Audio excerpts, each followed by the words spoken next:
During World War II, military climbers operated in environments where traditional rope became, well, a real liability. Alpine units, commandos, and reconnaissance teams moved through wet rock, ice, rubble, and bomb-damaged structures where hemp and early synthetic ropes absorbed water, froze, frayed, or snapped under abrasion. When lives depended on ascent and descent under fire, reliability mattered more than tradition. Out of this necessity emerged a wire-based climbing method that quietly saved lives and, reshaped how vertical movement was handled in extreme conditions. It was not elegant, but it was dependable. Why wire saved climbers when speed and silence mattered? Wire systems allowed climbers to move quickly with minimal setup. There was no need to uncoil, retie, or dry equipment. In night operations, reduced handling meant less noise. Wire also resisted cutting from falling debris, a constant hazard in combat zones. Rope severed by rubble was a known cause of fatalities. Wire endured.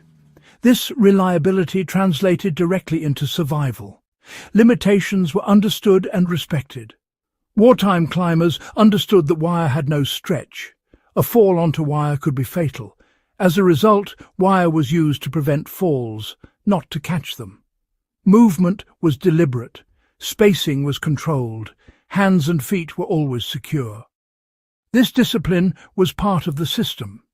The wire trick worked because users adapted their behavior to the material.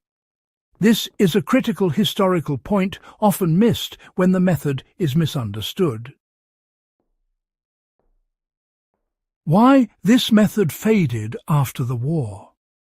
Post-war climbing evolved toward recreational and sport applications, where dynamic rope offered safety and comfort.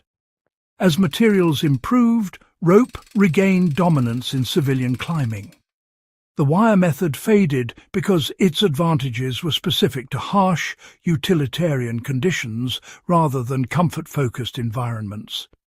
Yet in industrial climbing, fixed lines and via ferrata systems, the same principle remains.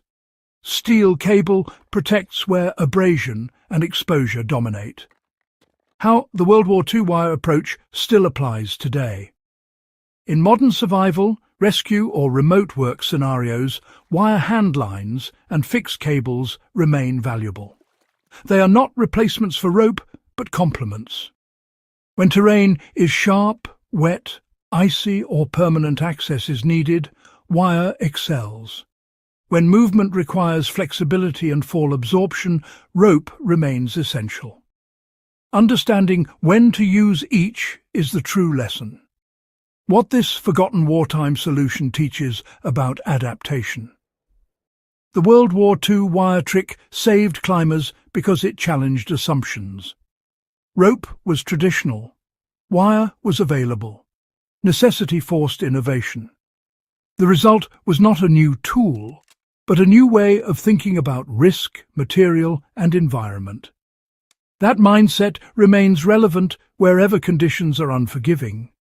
If this guide added depth to your understanding of wartime fieldcraft and practical climbing history, subscribe to Backyard Wisdom, share this episode with others who value proven knowledge, and help keep these lessons alive beyond the manuals where they were never written.